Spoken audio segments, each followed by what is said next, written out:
Everyone, welcome back to our YouTube channel किताबों की पाठशाला।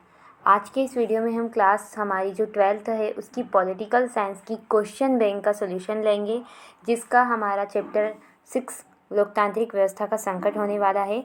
ठीक है, तो हम ये सेकंड बुक जो हमारी है राजनीतिक विज्ञान की, उसका क्वेश्चन बैंक का चैप्टर नंबर 6 का सॉल्यूशन देख रहे हैं।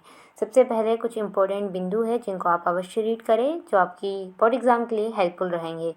आगे बढ़ते हैं तो आगे हमारे सामने सही विकल्प क्वेश्चन आते हैं, इनका सॉल्यूशन देखते हैं। फर्स्ट क्वेश्चन है, संपूर्ण क्रांति का नारा दिया था। तो संपूर्ण क्रांति का नारा जयप्रकाश नारायण ने दिया था।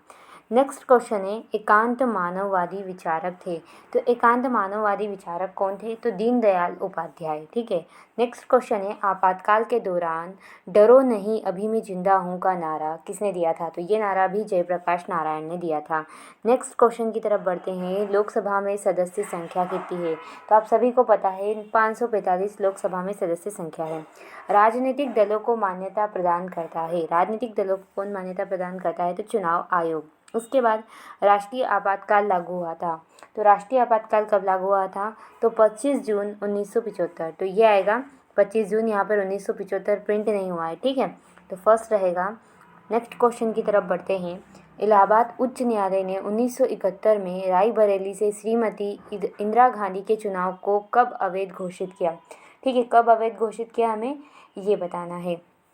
तो इसका आंसर रहेगा 12 जून 1975 को। नेक्स्ट क्वेश्चन है, आपातकाल के समय संविधान संशोधन हुआ था। तो सबको पता है 42वां संविधान संशोधन हुआ था। नेक्स्ट क्वेश्चन है प्रश्न क्रमांक 9, 1977 के लोकसभा चुनाव में कांग्रेस को कितनी सीटें प्राप्त हुई थी? जो कांग्रेस थी उसको 154 सीटें प्राप्त हुई थी। तो अ वाला राइट रहेगा। नेक्स्ट क्वेश्चन है, संसद मार्च का नेतृत्व किया था। जो संसद मार्च हुआ था उसका नेतृत्व जयप्रकाश नारायण ने किया था। इस तरीके से सही विकल्प कंप्लीट होते हैं। बढ़ते हैं रिक्त स्थानों की पूर्ति की तरफ। पहला क्वेश्चन है, 1971 के लोकसभा चुनाव में कांग्रेस ने नारा दिया था। कांग्रेस ने जो नारा दिया था वो था गरीबी हटाओ। आप सभी को पता होगा, ये जो 1971 का चुनाव था उसी से ये नारा प्रसिद्ध हुआ, गरीबी हटाओ। नेक्स्ट क्वेश्चन है, 1967 में भारतीय क्रांति दल के द्वारा किया गया था। क्या किया गया था? भारतीय क्रांति दल के द्वारा चौधरी चरण। ठीक है, उसके बाद आपातकाल लगाया गया था। तो आपातकाल लगा था 25 जून।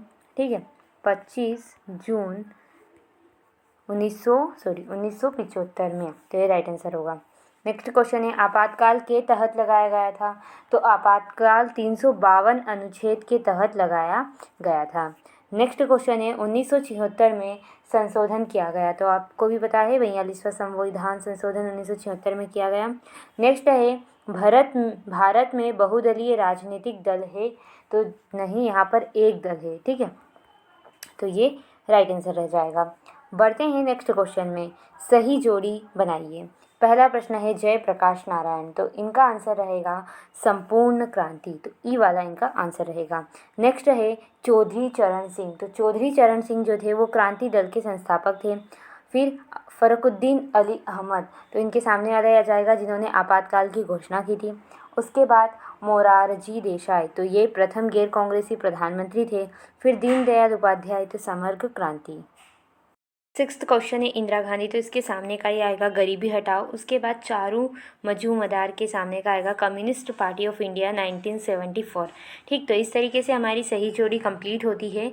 अब हम पढ़ते हैं आगे, एक शब्द वाक्य में उत्तर दीजिए। चलिए इनको देखते हैं। पहला क्वेश्चन है हमारे सामने, आपातकाल क्या है? इमरजेंसी किसे कहते हैं? तो जैसा कि आप स्क्रीन पर देख सकते हैं, शासन के द्वारा राष्ट्र पर घोषित आपत्ति का काल अथवा इमरजेंसी। आपातकाल संविधान के अनुच्छेद 352 के तहत लगाया जाता है। तो ये इसका आंसर है, स्क्रीनशॉट ले लीजिए। चलिए बढ़ते हैं अगले क्वेश्चन की तरफ। एकांत मानववाद क्या है? तो इसका आंसर भी जैसा कि आप स्क्रीन पर देख सकते हैं, एकांत मानववाद एक राजनीतिक कार्यक्रम के रूप में दीनदयाल उपाध्याय द्वारा तैयार की गई अवधारणाओं का एक समूह था। ठीक है, तो ये इसका आंसर है। नेक्स्ट क्वेश्चन है, समग्र क्रांति क्या है? तो जैसा कि आप स्क्रीन पर देख सकते हैं, समग्र क्रांति जयप्रकाश नारायण का विचार था।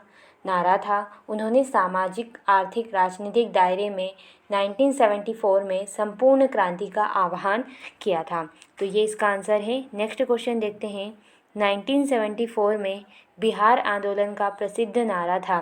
तो जैसा कि आप स्क्रीन पर देख सकते हैं, संपूर्ण क्रांति, जो ये नारा था ना, ये बिहार आंदोलन का प्रसिद्ध नारा था। नेक्स्ट क्वेश्चन है, कांग्रेस फॉर डेमोक्रेसी क्या है? ठीक है, कांग्रेस फॉर डेमोक्रेसी किसे कहते हैं? ठीक है, तो इसका मतलब ये है कि कांग्रेस, तो आप स्क्रीन से ही देख सकते हैं, कांग्रेस से अलग हुई कुछ नेताओं द्वारा बनाई गई पार्टी को कांग्रेस फॉर डेमोक्रेसी कहा जाता है। जो एक अलग पार्टी बनाई गई थी उसे कांग्रेस फॉर डेमोक्रेसी कहा जाता है। नेक्स्ट है, संविधान का अनुच्छेद 352 किसके संबंध में है?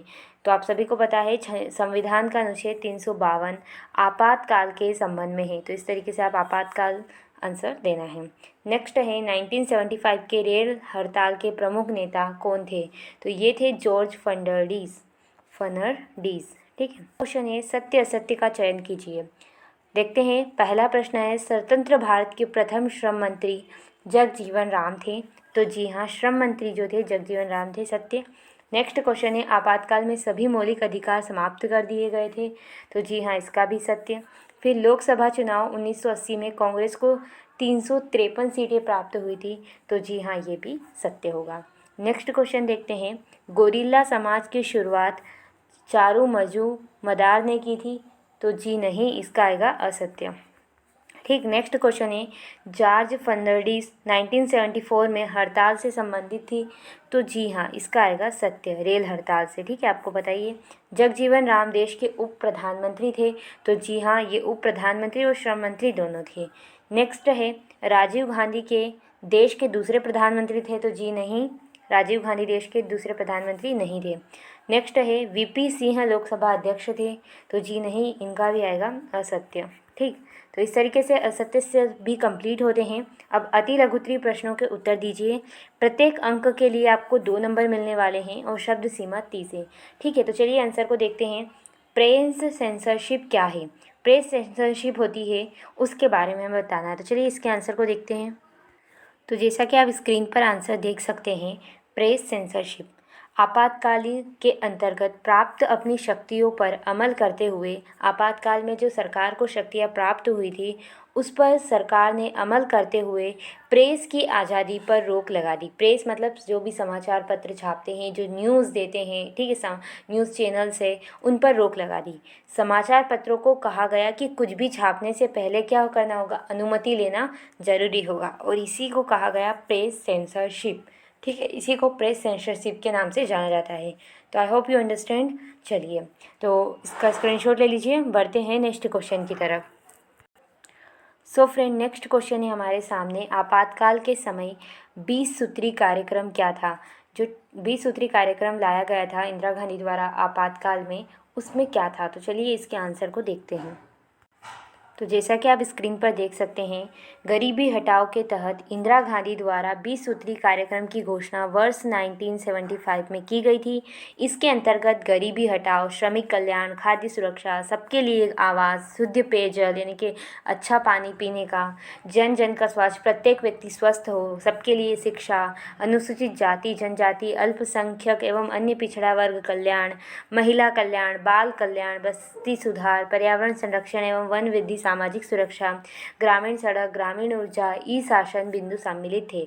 तो एक तरीके से ये एक 20 प्रमुख क्षेत्रों में कार्य करने के लिए ये जो कार्यक्रम था ये लाया गया था। और ये आपातकाल के बाद इसलिए लाया गया था कि आपातकाल से जो जनता पूरी तरीके से चीर गई थी, वो वापस से सही ट्रैक पे उनको लाया जा सके, माहौल को सही बनाया जा सके। ठीक है, तो आप समझ गए, ये इंदिरा गांधी द्वारा लाया गए थे और इसका मेन मिशन क्या था? गरीबी हटाना भारत से। ठीक है, तो ये इसका आंसर हो चुका है। चलिए बढ़ते हैं नेक्स्ट क्वेश्चन की तरफ। तो नेक्स्ट क्वेश्चन है अब हमारे सामने, आपातकाल के समय कौन से 2 सामाजिक संगठनों पर प्रतिबंध लगाया गया था? जो आपातकाल चल रहा था ना, उस समय 2 सामाजिक संगठनों पर प्रतिबंध लगा था। तो वो कौन से? तो चलिए इसके आंसर को भी देखते हैं। तो स्क्रीन पर देख सकते हैं, आपातकाल के दौरान 2 संगठनों पर प्रतिबंध लगाया गया था। ठीक है, प्रथम राष्ट्रीय स्वयंसेवक संघ और जिसको हम आरएसएस बोलते हैं, और सेकेंड है जमात ए इस्लामी। ठीक है, तो ये इसके आंसर है, स्क्रीनशॉट ले लीजिए। चलिए बढ़ते हैं नेक्स्ट क्वेश्चन की तरफ।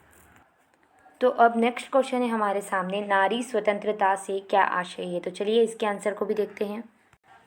तो जैसा कि आप स्क्रीन पर आंसर देख सकते हैं, नारी स्वतंत्रता, नारी अपने जीवन से जुड़े सभी निर्णय खुद लेने में समर्थ हो तो वह नारी स्वतंत्रता है।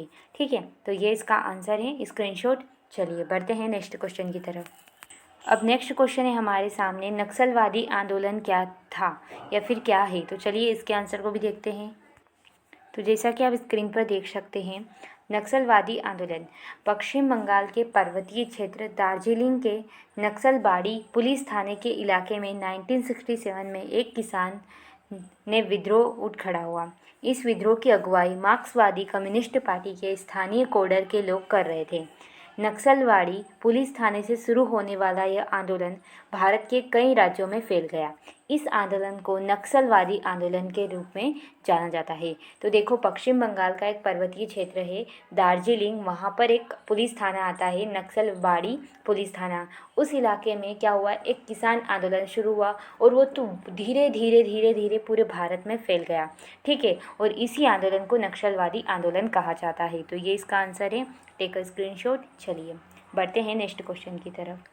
नेक्स्ट क्वेश्चन है हमारा, नौकरशाही क्या है, नौकरशाही किसे कहते हैं। तो चलिए इसके आंसर को भी देखते हैं। तो अब नेक्स्ट क्वेश्चन हमारे सामने है, जैसा कि आप देख सकते हैं, नौकरशाही। तो नौकरशाही उस व्यवस्था को कहते हैं जिसके अंतर्गत सरकारी कार्यों का संचालन एवं निर्देश उन व्यक्तियों के हाथों में होता है जो प्रशासन द्वारा इस कार्य के लिए नियुक्त किए जाते हैं। अभी भी जो भी हम अभी आईएएस अधिकारी देखते हैं, जो भी हम आईपीएस अधिकारी देखते हैं, और भी बहुत सारे आईएफएस, तो इनको सरकार जो भी नीतियाँ बनाती है, उनका जो संचालन है, उनका जो निर्देशन है, उनको क्रियान्वित करने का काम कौन करते हैं, ये लोग। और इन्हीं को क्या बोलते हैं, नौकरशाही। ठीक है, तो ये इसका आंसर हो गया, स्क्रीनशॉट ले लीजिएगा। चलिए बढ़ते हैं क्वेश्चन बैंक की तरफ। अब हम आ चुके हैं प्रश्न क्रमांक 6 में, लघुत्तरीय प्रश्नों के उत्तर दीजिए। इनकी शब्द सीमा 75 है और अंक 3 है। देखते हैं, लोकतांत्रिक व्यवस्था का संकट क्या होता है, समझाइए। तो इसके आंसर को भी देखते हैं।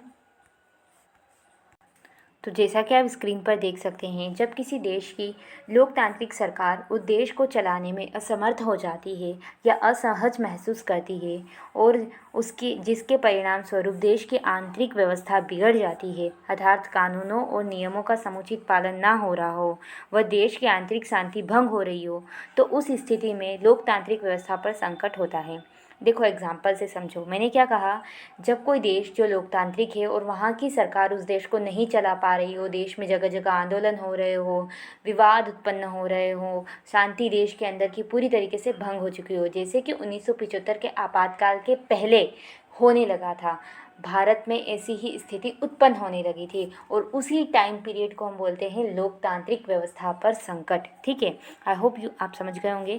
जैसे 1975 की आपातकाल के दौरान देश में कुछ ऐसी घटनाएं होने लगी थी जिसके कारण देश की लोकतांत्रिक व्यवस्था पर संकट उत्पन्न हो गया था। उदाहरण, नागरिकों के मौलिक अधिकार निष्प्रभावी हो गए थे, सरकार ने खर्चे कम करने के लिए सरकारी कर्मचारियों का वेतन रोक दिया था, वस्तुओं की कीमतें बढ़ने लगी थी, हड़तालें होने लगी थी, जिससे देश में आपातकाल लागू हुआ, और यही क्या है, लोकतांत्रिक व्यवस्था का संकट साबित हुआ। तो ये इसका आंसर है, स्क्रीनशॉट ले लीजिएगा यहाँ से यहाँ तक, फिर इतना। चलिए बढ़ते हैं नेक्स्ट क्वेश्चन की तरफ। क्वेश्चन नंबर 2 है, आपातकाल के प्रमुख घटक कौन कौन से हैं। तो चलिए इसके आंसर को भी देखते हैं कि आपातकाल के घटक कौन कौन से हैं। तो जैसा कि आप स्क्रीन पर देख सकते हैं, आपातकाल के प्रमुख घटक, आपातकाल का एक प्रमुख घटक आर्थिक संकट है, जिसका मुख्य कारक बांग्लादेश संकट है, जिसके परिणाम स्वरूप वस्तु की कीमत व बेरोजगारी में वृद्धि हो गई। ठीक है, सेकेंड है, आपातकाल का एक घटक छात्र आंदोलन, गुजरात व बिहार में खाद्य संकट, भ्रष्टाचार और बढ़ती हुई कीमत बेरोजगारी के खिलाफ छात्र आंदोलन कर रहे थे, जिसके कारण भी आपातकाल लगाया गया। न्यायपालिका और सरकार में संघर्ष भी आपातकाल का एक प्रमुख कारण है।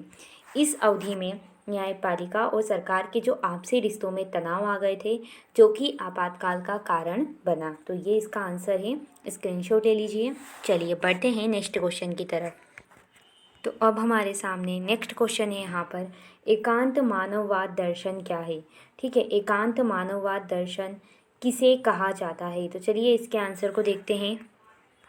तो जैसा कि आप इसका आंसर स्क्रीन पर देख सकते हैं, एकांत मानववाद दर्शन, यह सिद्धांत पंडित दीनदयाल उपाध्याय की उपज है। एकांत मानववाद मूल रूप से इस आध्यात्मिक सच्चाई को स्वीकार करता है कि मानव मात्र एक ही ब्रह्मा की चेतना से अनुप्राणित है। इस प्रकार मानव मात्र के हितों में अनिवार्य एकता स्थापित हो जाती है। इस प्रकार यह धारणा विश्व के सभी मनुष्यों के मध्य अनिवार्य सौहार्द को व्यक्त करती है। तो यही है एकांत मानववाद का दर्शन। तो इसका स्क्रीनशॉट ले लीजिए। चलिए बढ़ते हैं क्वेश्चन बैंक की तरफ। नेक्स्ट क्वेश्चन है हमारे सामने, लोकतंत्र क्या है, डेमोक्रेसी किसे कहते हैं। तो चलिए इसके आंसर को भी देखते हैं। तो ये इसका आंसर है, लोकतंत्र की परिभाषा, लोकतंत्र जनता का, जनता द्वारा, जनता के लिए शासन है। ये जो डेफिनेशन है ये अब्राहम लिंकन के द्वारा दी गई है, तो इसको आप ज़रूर मेंशन करना अपने आंसर में। नेक्स्ट है, लोकतंत्र शासन का ऐसा रूप है जिसमें शासकों का चुनाव लोग करते हैं। यह चुनाव स्वतंत्र तथा निष्पक्ष होता है। इसमें प्रत्येक व्यक्ति को वोट का मूल्य समान होता है। ये है इसका आंसर, स्क्रीनशॉट। चलिए बढ़ते हैं नेक्स्ट क्वेश्चन की तरफ। अब नेक्स्ट क्वेश्चन है यहाँ पर, 42वां संविधान संशोधन क्या है। तो चलिए इसके आंसर को भी देखते हैं। तो जैसा कि आप स्क्रीन पर देख सकते हैं, सन 1976 का 42वां संविधान संशोधन अधिनियम भारतीय संविधान के सबसे महत्वपूर्ण संशोधनों में से एक है। इस संशोधन द्वारा प्रावधान किए गए, पहला, कि प्रधानमंत्री, राष्ट्रपति और उपराष्ट्रपति पद के निर्वाचन को अदालत में चुनौती नहीं दी जा सकती। और नेक्स्ट है, विधायिका का कार्यकाल 5 वर्ष से बढ़ाकर 6 वर्ष किया गया। ठीक है, तो ये 42वें संविधान संशोधन था और इसके 2 महत्वपूर्ण प्रावधान थे। तो ये इसका आंसर है, टेक अ स्क्रीनशॉट। अब हमारे सामने इस चैप्टर का लास्ट क्वेश्चन है, आपातकाल संविधान के किस अनुच्छेद के तहत लगाया जाता है। तो चलिए इसके आंसर को भी देखते हैं। तो जैसा कि आप स्क्रीन पर देख सकते हैं, संविधान के अनुच्छेद 352 के द्वारा आपातकाल लगाया जाता है। यह आंतरिक तथा बाहरी संकट के कारण लगाया जाता है। ठीक है, तो 352 अनुच्छेद के द्वारा लगाया जाता है। चलिए बढ़ते हैं क्वेश्चन बैंक की तरफ। सो फ्रेंड, इस तरीके से हमारे सारे क्वेश्चंस कंप्लीट होते हैं चैप्टर नंबर 6 के। हमारा अध्याय 6 कंप्लीट हो चुका है। आई होप इस वीडियो से आपके इसको सॉल्यूशन मिलने में हेल्प हुई होगी। अगर हेल्प हुई हो तो प्लीज़ वीडियो को लाइक करें, शेयर करें, subscribe this channel. Thanks for watching. धन्यवाद।